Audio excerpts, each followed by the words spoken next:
Well, children all over the Middle East are dealing with the horrors of this war. We know of a little Israeli girl who was in a bomb shelter today.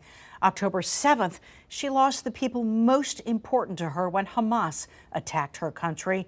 We know about Abigail because there is now a book about her. Here's Mackenzie Gerald.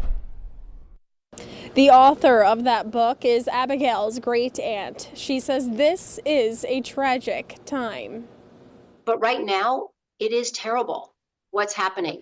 The current round of violence in the Middle East began when Hamas killed 1,200 Israelis last October. Tragically, 3-year-old Abigail was a victim in multiple ways. The point of the book is to tell people the truth of what happened on October 7th. On that day, Liz Hirsch Naftali of New York City lost multiple relatives. Abigail and her brother and sister lost their parents. Their mother was putting them in the safe room, my niece, Smadar, and she was murdered by the terrorists that came into their home in front of her 3 children. Their father was also killed that day, right in front of Abigail. Abigail managed to survive and crawl out from under her father's body, covered in his blood, and go to a neighbor.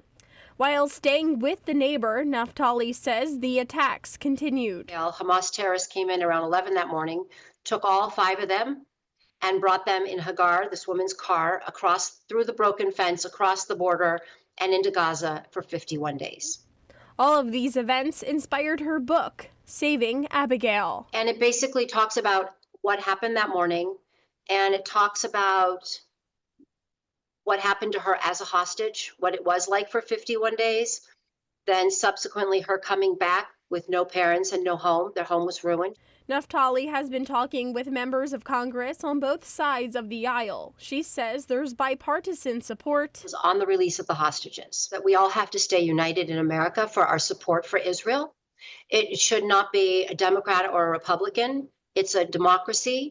We also really need to be united in this message that we must release these hostages. As this war plays out, Abigail is aware of what is happening.